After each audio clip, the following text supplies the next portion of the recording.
Get your ears wrapped around the Golden State Media Concepts Basketball Podcast. All the scoop you need to know, from college basketball to the NBA and even March Madness. News of your rising stars, topics on and off the hardwood. This is the Golden State Media Concepts Basketball Podcast.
Alright, everybody, peace.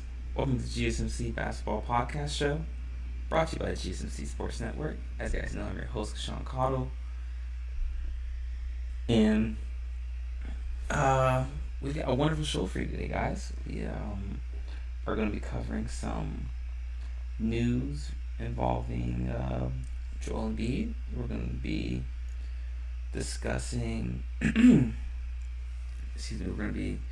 discussing some news involving the WNBA as well, and we're also going to be discussing I'll be sharing a personal story about how to handle solitude as a professional basketball player overseas.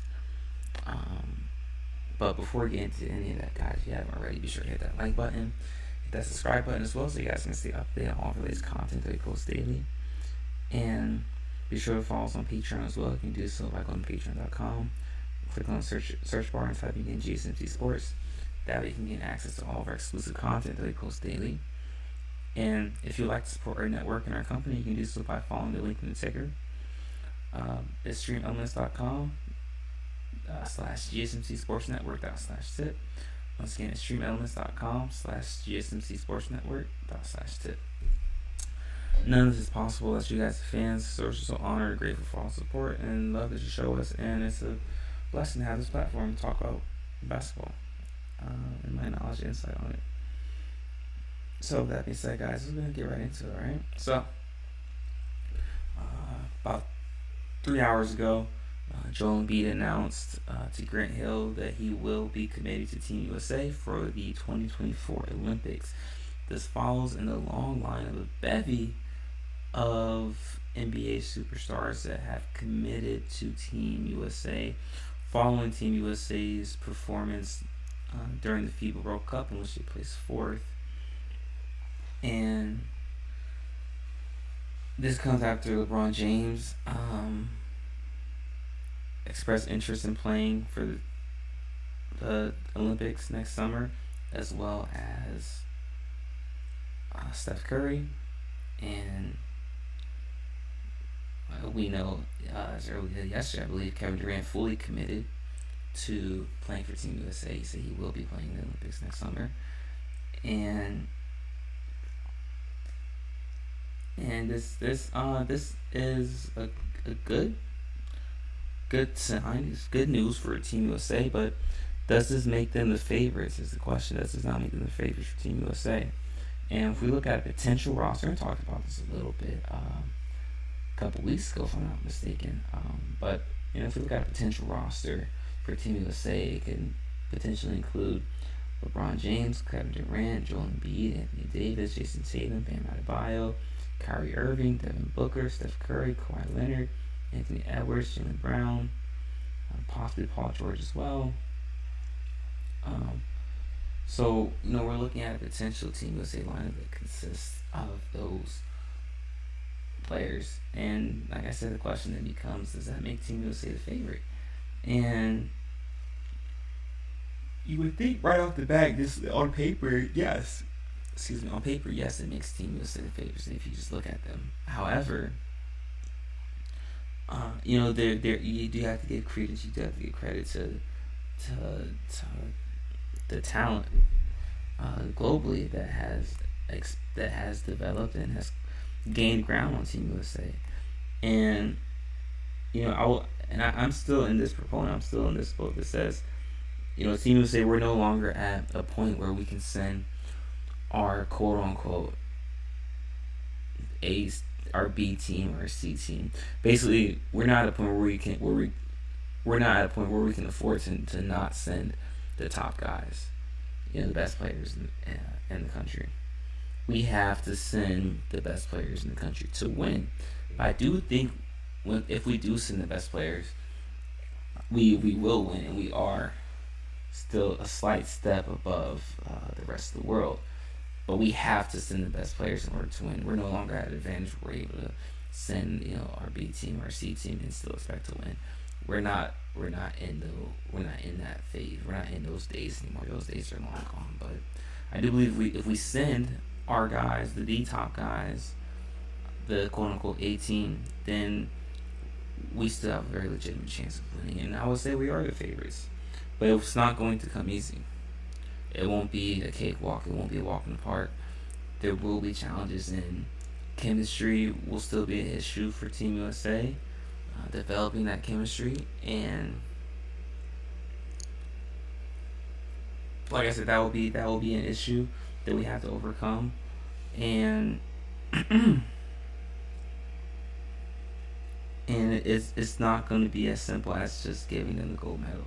This will be something that needs to be worked on, worked towards for Team USA. And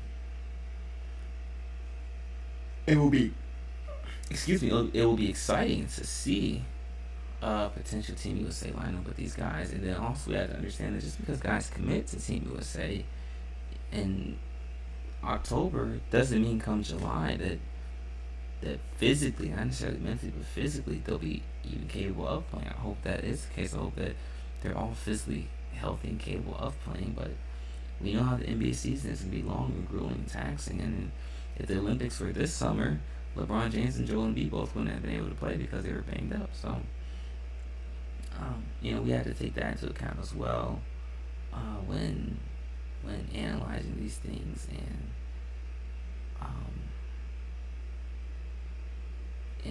thinking and making these predictions. It'll be exciting to watch Team USA though with this iteration. If things come to fruition, things happen the way we expect them to.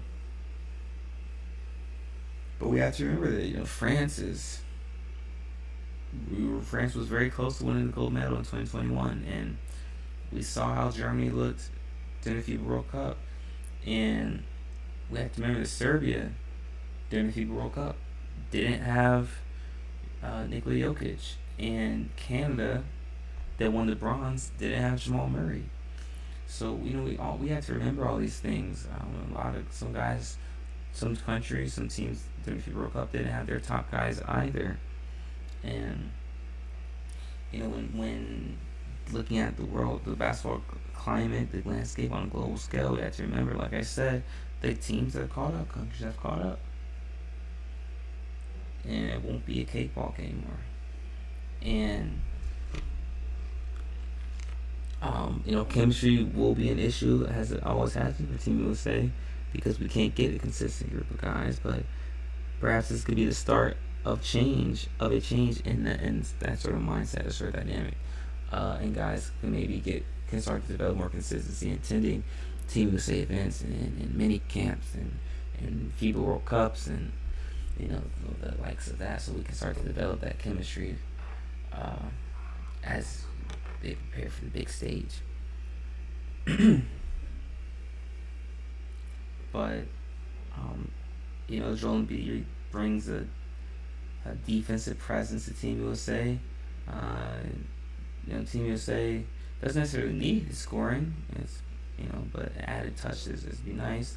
But his defensive presence, his low post presence, his rim protection is key, is vital. And so now you pair him with Anthony Davis and Bam Adebayo, all guys who are known for their defensive prowess, and that only strengthens the defensive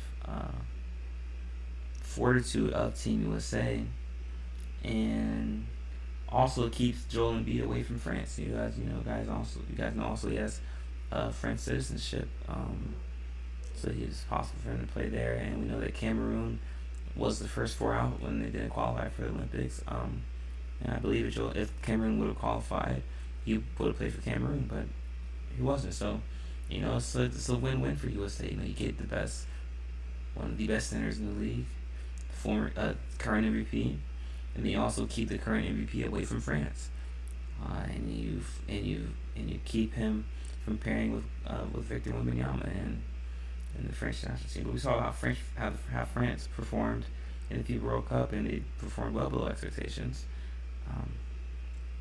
But we have to look at it from that mindset, from that landscape as well.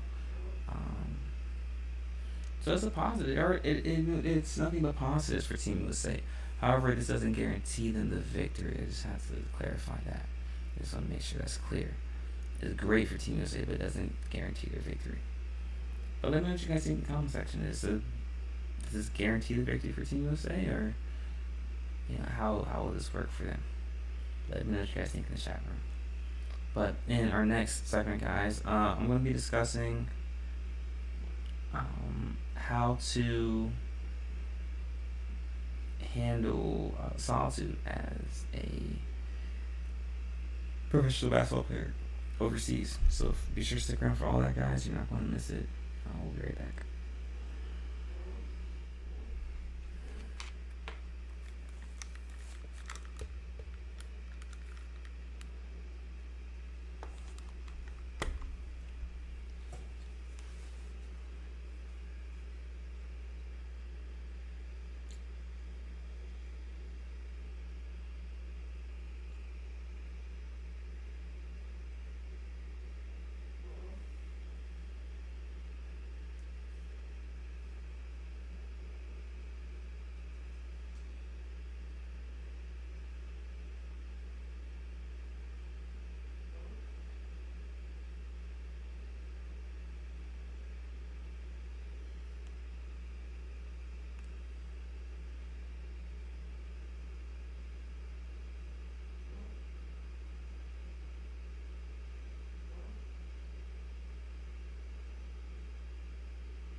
All right, everybody, welcome back.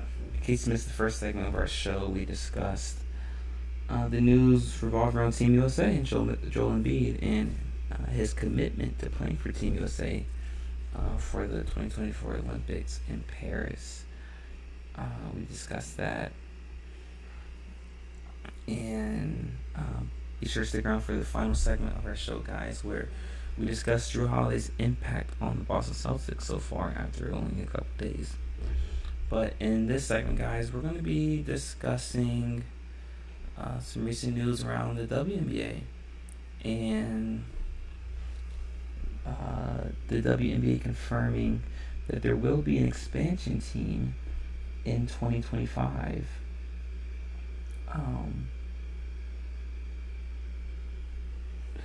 And that expansion team will be located in the Bay Area. I'm assuming San Francisco, but I can check the exact location if it's already out. So yes, as we said, the WNBA approved the organization as an expansion franchise starting in the 2025 season. Which would be good paired with the Golden State Warriors in that area, because the Warriors actually ranked first in Forbes' most recent NBA valuations at $7 billion. Largely due to the enormous success of the Chase Center, which is their new home in San Francisco, which is a state-of-the-art privately financed arena that opened in 2019, and also due to their corporate sponsorships. Owner Joe Lacob said he intends to put full force of the Warriors business structure behind the new WNBA franchise. And if records and numbers are any indicator, then it is highly likely that this new WNBA expansion team has the potential to be the number one revenue of any WNBA team, even ahead of teams like Vegas and New York. But winning has to come into play with that. So we'll see what happens with I'm sure there'll be some sort of expansion draft for this team, as there always is for new teams in the WNBA. But this is good news around the WNBA. This will also help alleviate or help to fix an issue that has been procuring in the WNBA for the past 2 or 3 seasons, and that's just lack of roster spots. As I said about 2 months ago, that the WNBA is at a point now where this is the most talent that has ever been in the WNBA at one point in time, and the lack of roster spots are hurting a lot of players who won't get the opportunity to play, but they have to go overseas. But if you really think about it, is it really that big of an issue? Because most WNBA players get paid more overseas than they do in the WNBA. So, and if you don't believe me, just look at most recent this year in the 2023 WNBA draft. Seventh overall pick, Bree Beal didn't even play this past season due to because she got cut during training camp by the Minnesota Lynx. So that right there should tell you all that you need to know about how talented the WNBA is. It's just a lot of talent, but it speaks highly positive. It's a good positive representation of the WNBA in the space that they're in right now. And I think this is a good location for the WNBA expansion team. I think they'll get a lot of support from the community, and obviously sharing. I personally believe anytime the WNBA franchise can share an arena with an NBA team, I think it's positive. It's always positive. That can have a positive impact of bringing potentially more fans, having a higher fan turnout. I mean, you look at teams like Vegas. Sorry, not Vegas. If you look at teams like Phoenix and the Sparks and the Liberty and Minnesota. These are all teams that have some of the highest fan turnout, and it's no coincidence that these are all teams that share arenas with NBA franchises. So there is a formula to getting as high of a fan turnout as you can when it comes to the WNBA. And obviously the Bay Area is following the same mold for the new expansion team, and it seems like Joe Lacob is going to have proper methodologies and business formats in place to secure the utmost success for this WNBA team from a financial perspective. But let me know what you guys think. Do you guys like the idea of a new expansion team for the WNBA in the Bay Area? Would you have chosen another location? And should there be more expansion teams in the WNBA? Is it lucrative enough? Is it a good investment for the WNBA? Will it bring more revenue in for the WNBA? Will it generate more money? Share your thoughts in the comment section. And in the chat room as well. I'd love to hear all about it. I'd love to hear your thoughts, hear your guys' insights on those topics, or on this topic right here. Let me know what you guys think. But in our next segment, guys, I'll be sharing some insight and some advice on how to handle solitude as a professional basketball player playing overseas. So you're not going to miss any of that, guys. Be sure to stick around. We'll be right back.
Alright, everybody, welcome back.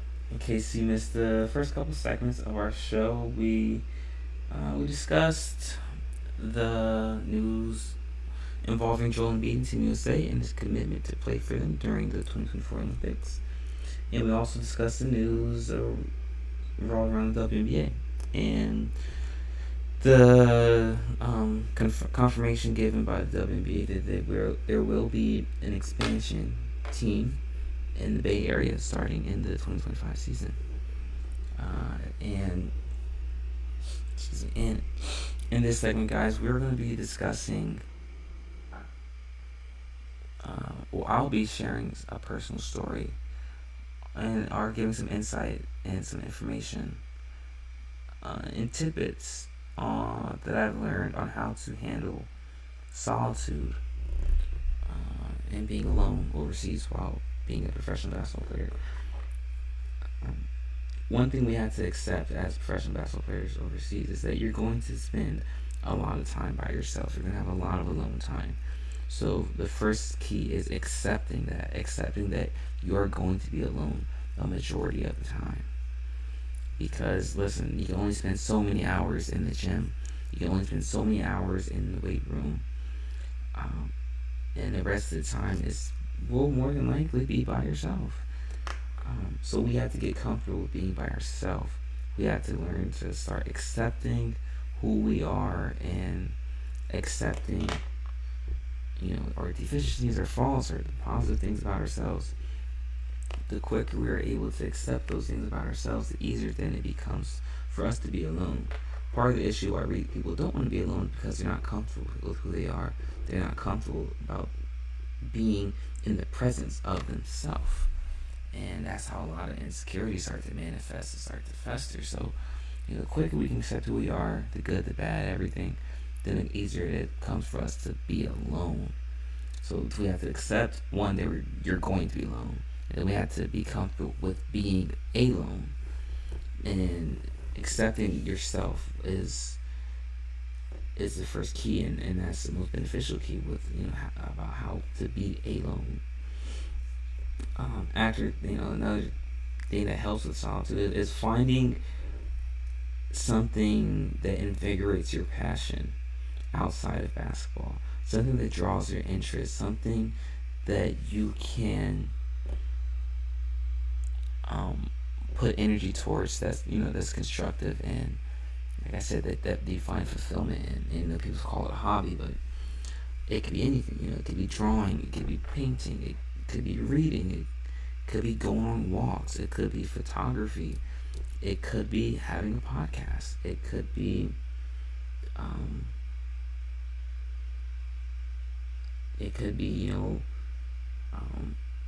even like Legos or playing board games or making smoothies.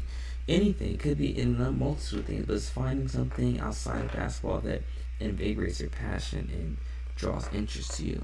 An activity of that sort, and it will be key because now you have something that you can disassociate to when basketball becomes stressful.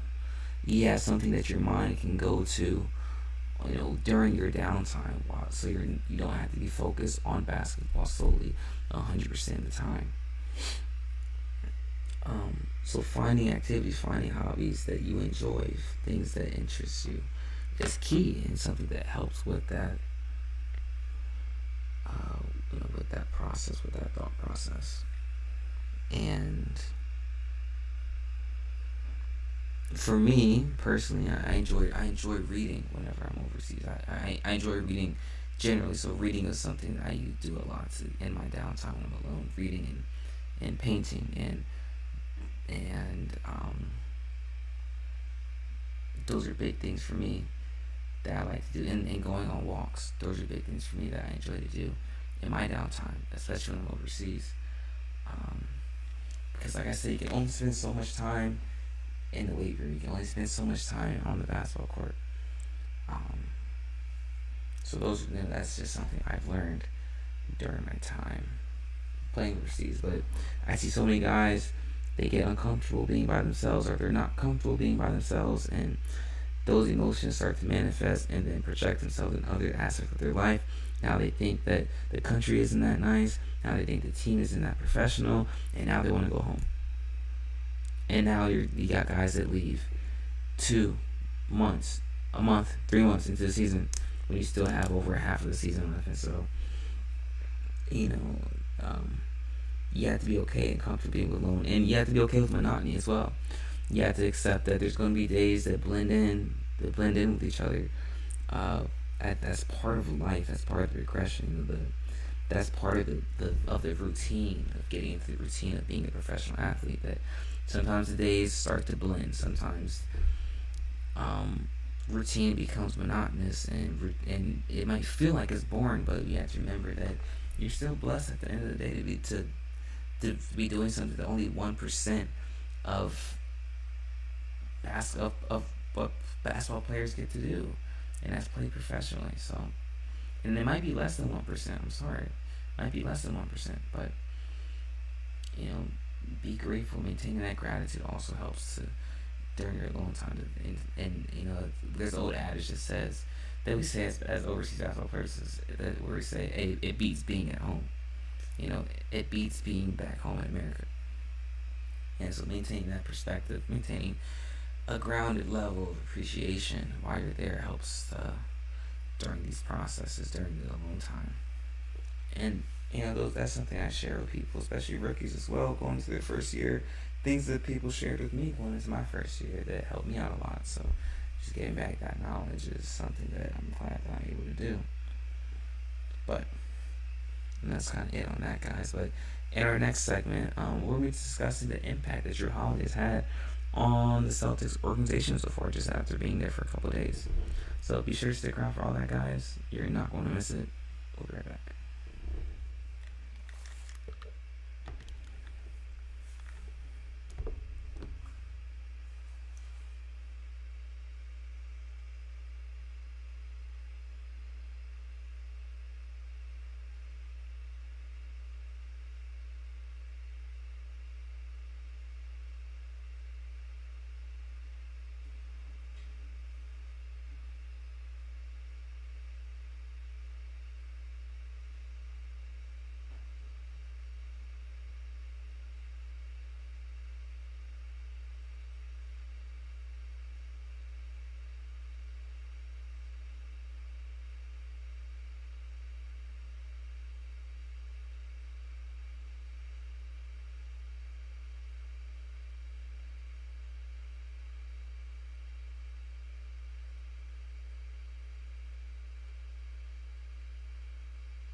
Alright, welcome back. In case you missed the first couple seconds of our show, we discussed the news that Joel Embiid will be committing to Team USA for the 2024 Olympics. And we also discussed the news that the WNBA will be adding an expansion franchise in the San Francisco Bay Area, and it will be owned by Joe Lacob, who's owner of the Golden State Warriors. And then we also discussed, or I shared my thoughts and my perspective and my advice on how professional basketball players should be handling solitude while overseas playing professionally, because you're going to spend a lot of time alone. You're going to have a lot of time by yourself, and being comfortable with yourself during those times are key. And in this last segment, guys, I just want to talk about the impact that Jrue Holiday has had so far on the Boston Celtics during his short time there so far. And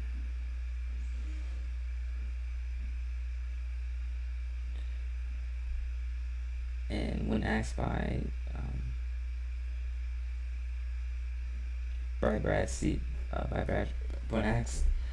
when reporters asked Brad Stevens, who's the GM of Boston, he said that there's a togetherness, there's an excitement, there's joy, competitiveness, and he stated that Jrue Holiday brings that to go along with everyone else, and so then that energy just becomes contagious.